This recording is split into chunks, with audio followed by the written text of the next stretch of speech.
Des régions inexplorées de notre monde abritent des tribus isolées qui vivent à l'écart de la société mondiale. Qui sont-ils? Prépare-toi à être surpris en découvrant comment la vie quotidienne de cette tribu défie toutes les lois scientifiques que nous connaissons. Numéro 9, le peuple Moken. Tout d'abord, il y a le peuple Moken, qui erre entre les îles de la mer d'Andaman, passant la majeure partie de sa vie dans l'eau. Ici, il n'y a ni clôture ni adresse. Les Moken ne vivent pas en un seul endroit. Ils vivent en ouvenant. Leur monde se transforme avec le vent, le courant et l'appel de la mer. Depuis des générations, ils suivent ces rythmes, plongeant à de grandes profondeurs, pêchant avec intelligence et vivant de ce que l'océan leur offre. Mais, aussi paisible que cela puisse paraître, leur mode de vie est au bord du gouffre. Ce qui distingue les Moken, ce ne sont pas seulement leurs compétences en navigation, c'est l'intégration profonde de la mer dans leur vie. Dès qu'ils apprennent à marcher, les enfants Moken commencent à entraîner leur vue pour repérer des signes dans l'eau. Ils apprennent à voir sous l'eau, comme beaucoup d'entre nous voient sur Terre, non pas avec des lunettes ou du matériel, mais en contrôlant leurs propres yeux. C'est une compétence qui se perfectionne avec la pratique, pas quelque chose avec laquelle on est. Jour après jour, ils plongent avec des mains sûres et un cœur serein, scrutant le fond marin à la recherche de palourdes, de concombres de mer et d'éclats argentés filtrant à travers le bleu. Pour eux, l'océan est rempli de signes, de formes et d'histoires. Seule la pratique, la mémoire et le temps partagé sur les vagues leur permettent de transmettre cet art particulier. Pendant des siècles, les familles Moken ont vécu sur des embarcations appelées cavans. Ce sont des maisons flottantes fabriquées à la main, où chaque planche et chaque courbe avaient une utilité. Ils y dormaient, cuisinaient et élevaient leurs enfants. Lorsque les tempêtes arrivaient, ils se réfugiaient près des îles. Quand le ciel s'éclaircissait, ils repartaient. Puis le changement est arrivé. Au cours des dernières décennies, les lois et les politiques ont commencé à pousser les Moken de leurs bateaux vers la terre ferme. Les gouvernements ont imposé de nouvelles règles, des documents et des logements permanents que les Moken n'avaient jamais demandés. Le béton a remplacé le bois et les réglementations ont morcelé leurs zones de pêche. Cependant, leur sagesse ancestrale les a sauvés lors du tsunami du 26 décembre 2004, lorsqu'ils ont reconnu les signes et se sont dirigés vers les eaux profondes. Aujourd'hui, avec moins de 3000 Moken, leur culture fait face à des défis. Tandis que certains perpétuent les traditions en les enseignant aux jeunes, d'autres ont quitté la mer pour des emplois à terre. Dans de petits recoins de l'archipel, les anciens transmettent leur savoir et certains collaborent avec des chercheurs pour préserver leur langue et leurs coutumes. Malgré les changements, l'esprit Moken persiste. Mais qu'en est-il d'une tribu en particulier qui non seulement vit sur la terre, mais se déplace constamment? Numéro 8, la tribu Hadza. Au cœur du nord de la Tanzanie, près des riz salés du lac Elasi, vit un groupe que le temps a à peine effleuré. Les Hadza sont l'une des dernières tribus de chasseurs-cueilleurs de la planète, et ils ne sont certainement pas enfermés dans un musée. Ils vivent et respirent à cet instant même. Chaque lever de soleil apporte une nouvelle chasse, un nouveau défi et un rythme différent à la journée. Mais au-delà des arbres, le monde change rapidement et la tribu Hadza en ressent les effets. La forêt est leur épicerie, leur carte et leur école. Sans clôture ni ferme, les Hadza se réveillent avec le soleil et suivent son rythme. Les hommes partent chasser avec des arcs taillés dans des arbres locaux et des flèches enduites de poison provenant de plantes du désert. Ils se déplacent rapidement et en silence, attentifs au bavardage des singes ou au pas des antilopes. Chaque chasse est un casse-tête et aucune ne se ressemble. Les femmes, quant à elles, s'adonnent à leur propre pistache. Elles creusent à la recherche de tubercules, cueillent des bailles et récoltent du miel. Rien n'est gaspillé. Chaque trouvaille est partagée, chaque repas est mérité. Et c'est cela qui pousse les scientifiques à les observer de près. Le mode de vie des Hadza est peut-être ancien, mais leurs statistiques de santé surprennent les chercheurs modernes.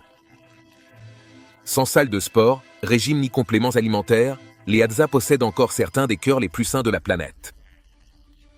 Leur flore intestinale est également exceptionnelle. Elle est intimement liée à leur façon de se nourrir, de se déplacer et de vivre en harmonie avec la nature. Mais à mesure que de plus en plus de terres sont défrichées pour l'agriculture ou le tourisme, cet équilibre sain est menacé. Certains des aliments sauvages dont ils dépendent deviennent plus difficiles à trouver. Les forêts rétrécissent.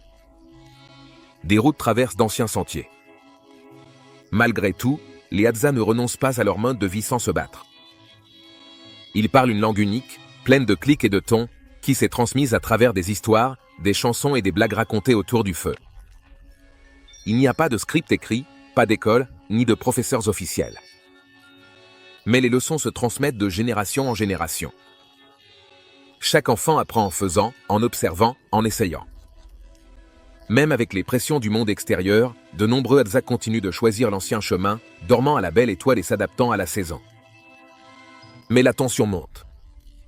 Certaines communautés Hadza sont obligées de déménager dans des villages où leurs compétences ne correspondent pas toujours aux emplois modernes.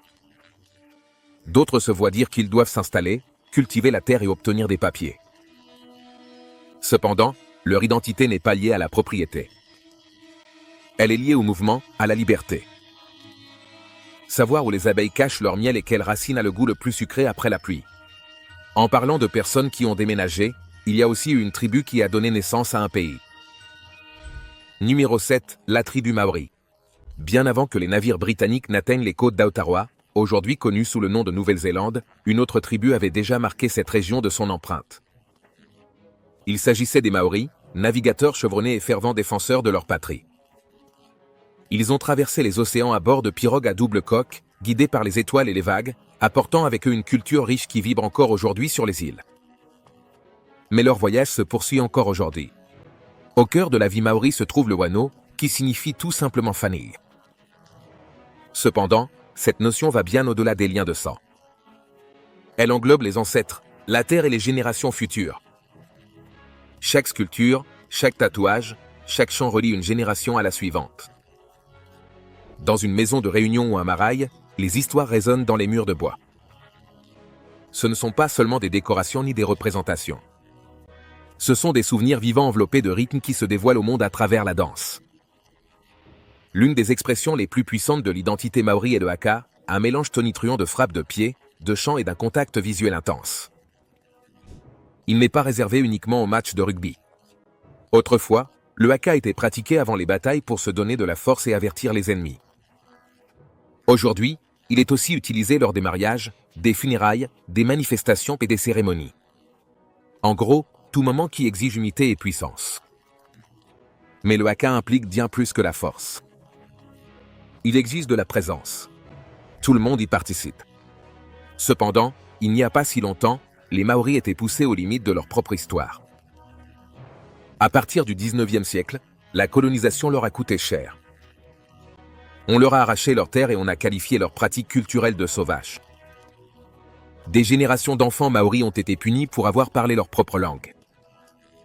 Au milieu du XXe siècle, le nombre de locuteurs maoris courants avait dangereusement chuté. Dans les années 1970, une puissante vague de résistance a émergé. Des leaders, des activistes et des anciens maoris ont riposté, ont manifesté et ont exigé de l'espace pour leur langue, leur terre et leur culture. De ces efforts sont nées des avancées majeures, la création d'écoles en langue maori, la restitution de terres sacrées et la reconnaissance officielle du traité de Waitangi. Il s'agissait d'un accord clé signé en 1840.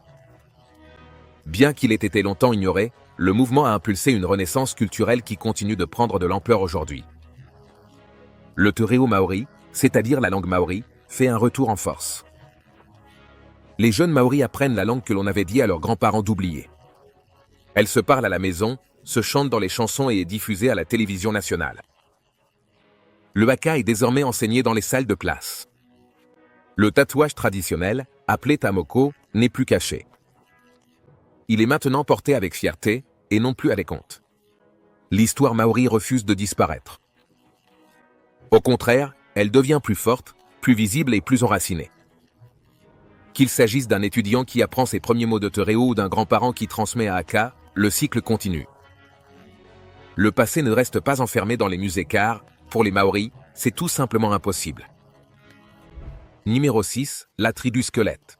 Contrairement à la tribu Maori, bruyante et expressive, elle ne se montre que lorsque c'est nécessaire.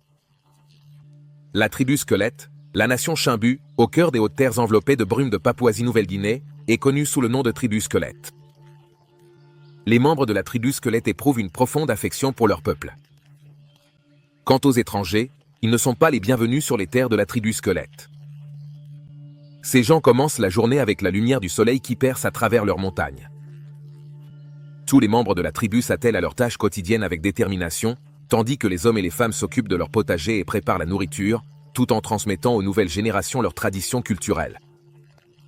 Le taro, la patate douce et l'igname sont leurs principales cultures, qui poussent sur des terrasses agricoles le long des pentes montagneuses.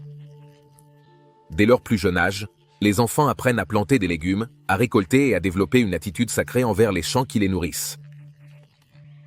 L'art corporel est la marque culturelle distinctive qui différencie le peuple squelette des autres communautés. Des cérémonies spéciales permettent aux hommes de se transformer en squelettes vivants grâce à la peinture corporelle en noir et blanc. Le but originel de cet art corporel traditionnel était de faire croire aux défenseurs ennemis que les guerriers possédaient des pouvoirs mystiques en apparaissant comme des esprits fantomatiques. Les motifs de leurs œuvres d'art corporel sont exceptionnels, car chaque coup de pinceau raconte de puissantes histoires de force. Avant et pendant ces cérémonies, les membres de la tribu subissent des modifications corporelles pour affirmer leur identité commune. À travers cette pratique, la tribu établit un lien entre son époque historique et l'époque actuelle. Le village Chimbu combine les liens sociaux et les activités de travail comme éléments principaux de la vie quotidienne. Les anciens de la communauté se réunissent pour échanger des histoires qui transmettent sagesse et savoir à travers des conventions orales. Les enfants participent à des activités d'apprentissage basées sur le jeu tout en acquérant des compétences et des valeurs culturelles importantes dont ils auront besoin. La musique, la danse et le conte sont présentés lors d'événements communautaires qui renforcent les liens sociaux entre les membres.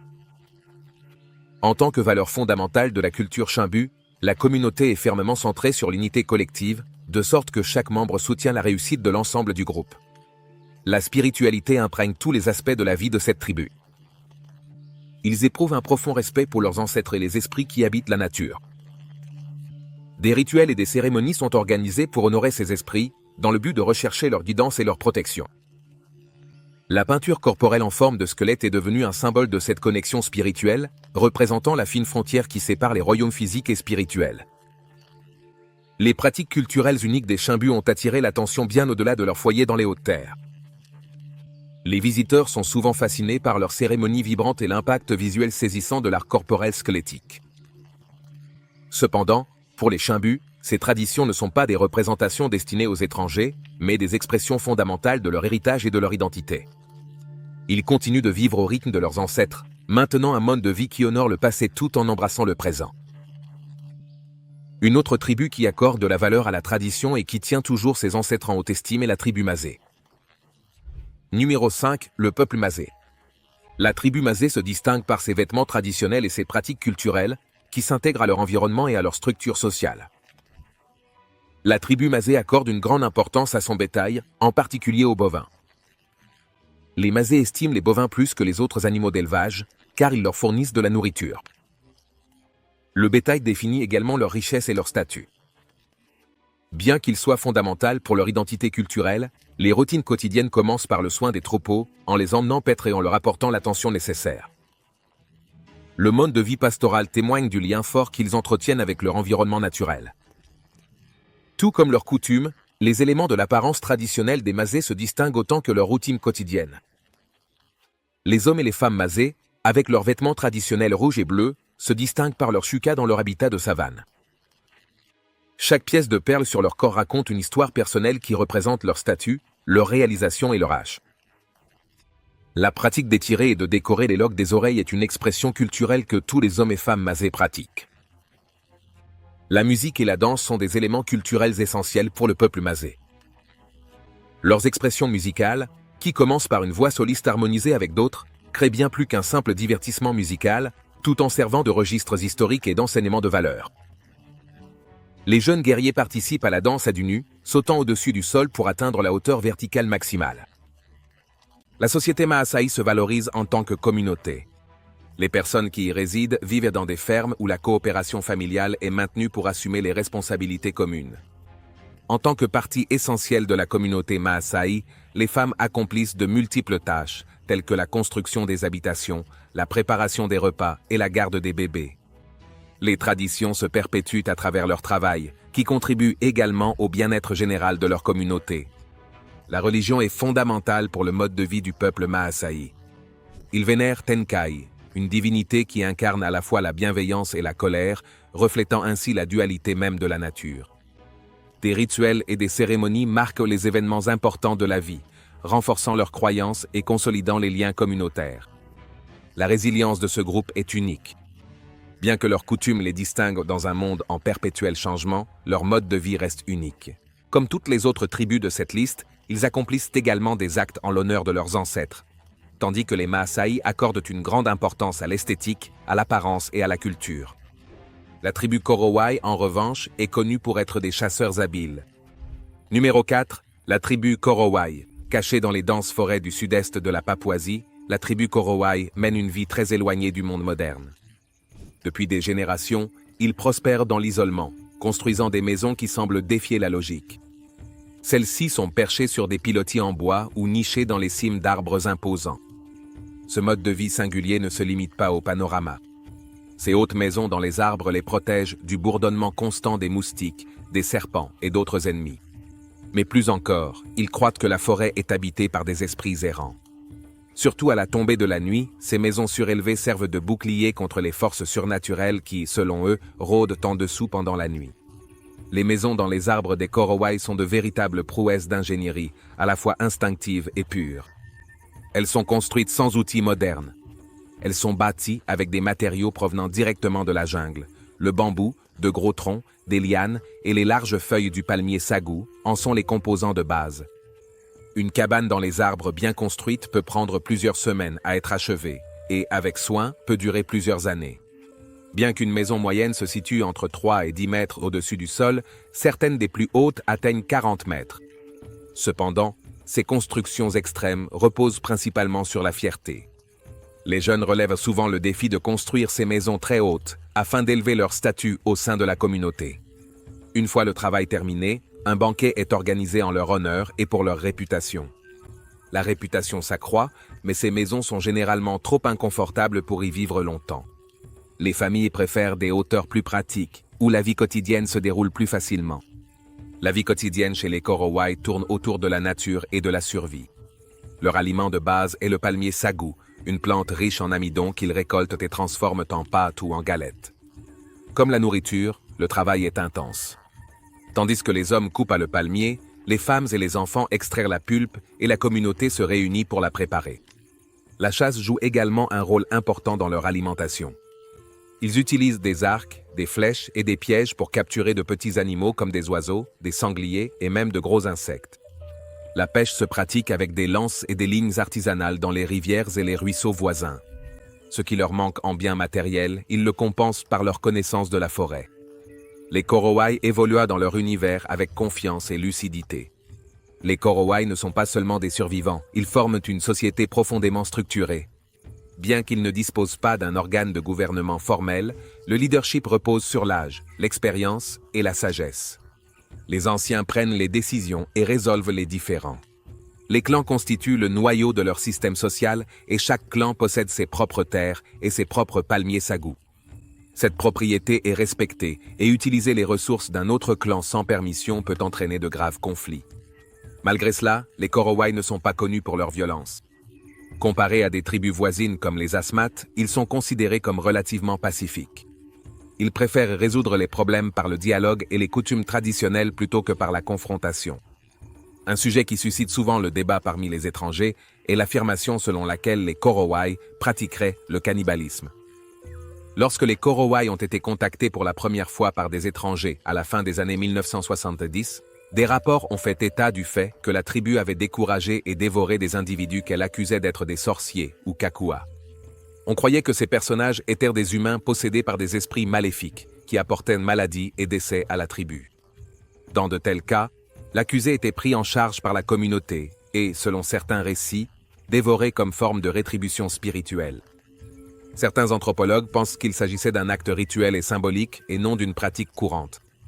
D'autres suggèrent que les premiers rapports pourraient avoir été influencés par le manque de communication, voire par des mises en scène destinées aux visiteurs curieux. Aujourd'hui, si de telles pratiques existent encore, elles sont extrêmement rares ou totalement cachées aux étrangers. La spiritualité est profondément ancrée dans la vie des Korowai. La maladie et le malheur sont rarement considérés comme naturels. Au contraire, ils sont attribués à l'action d'esprits invisibles ou de magie noire. Ces esprits, que l'on croit capables de se déguiser en humains, sont tenus pour responsables des décès inexpliqués.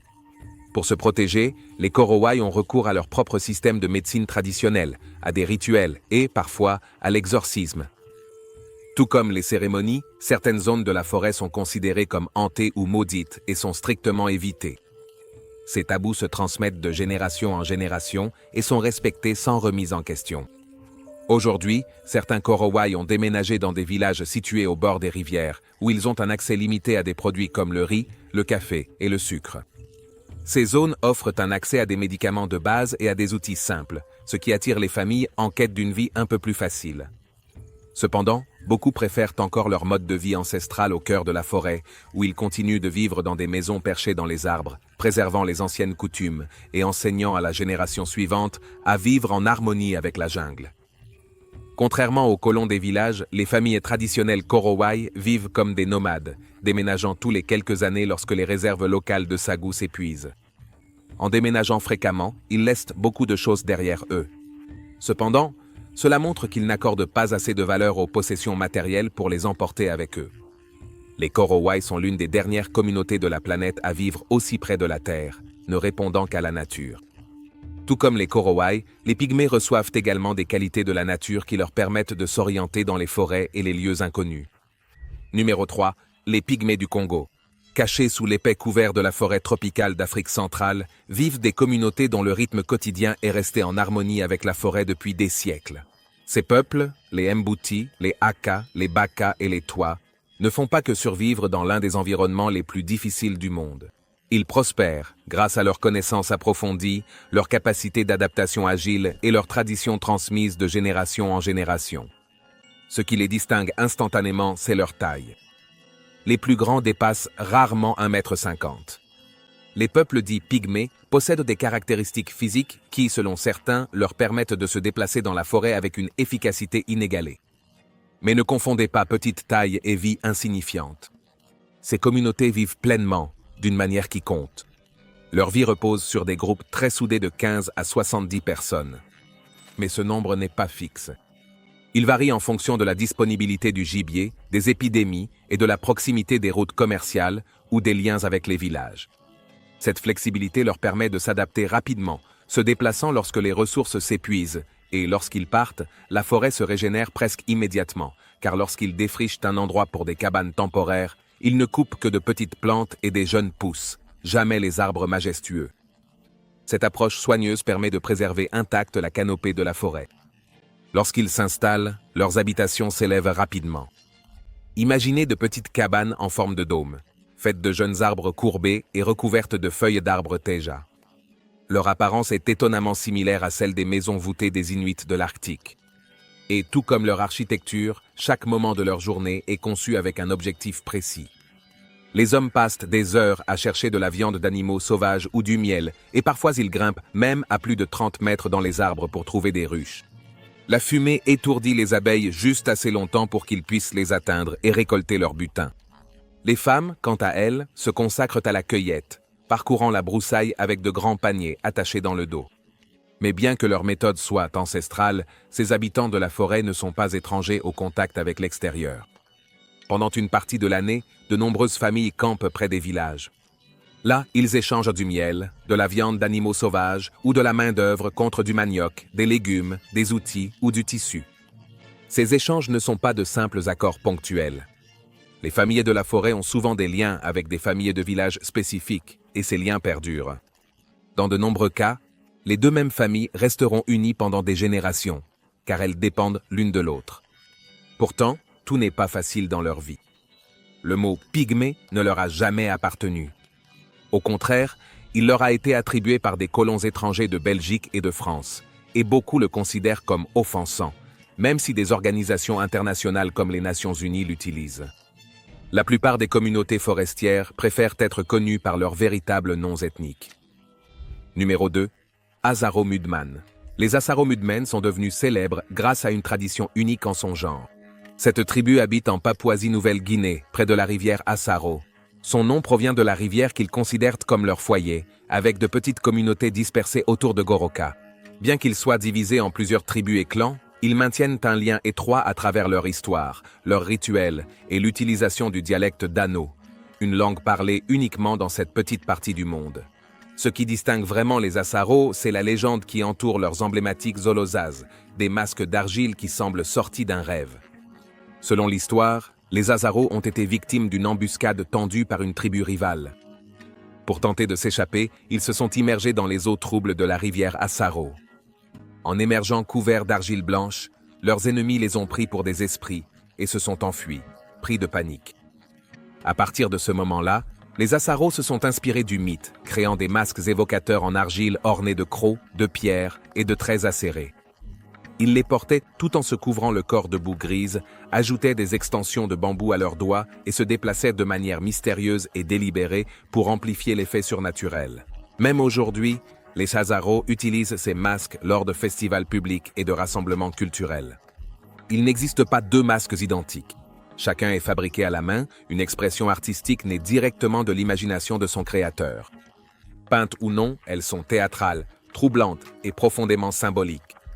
Au cœur de la vie des Asaro se trouvaient les cérémonies Sing Sing, des rencontres culturelles vibrantes où les tribus se réunissent pour interpréter des danses traditionnelles, chanter des chansons ancestrales et arborer des costumes éblouissants.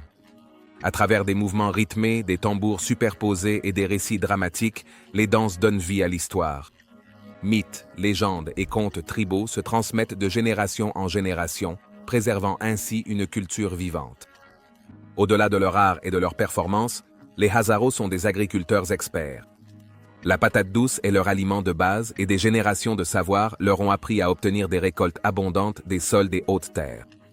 Ils cultivent avec soin, guidés par la ferme conviction que les esprits de leurs ancêtres vivent dans la terre même. Numéro 1, la tribu Dogon. Les Dogons du Mali ont forgé un monde unique. C'était un lieu isolé, farouchement indépendant et empreint de mystère. Pendant des siècles, ils ont résisté à l'influence extérieure, s'installant dans des villages perchés en altitude, presque inaccessibles. Cet isolement n'était pas le fruit du hasard. Face aux incursions des esclavagistes et considérés comme infidèles selon la loi islamique entre les XIIIe et XVe siècles, les Dogons ont cherché refuge là où les envahisseurs ne pouvaient pas facilement accéder. Cette résistance est devenue le moteur de leur culture. Aujourd'hui, environ 400 000 Dogons continuent de vivre en harmonie avec leurs terres. Leur vie tourne autour de l'agriculture de subsistance, cultivant du mil, du sorgho, de l'oignon, du riz, des arachides et des légumes.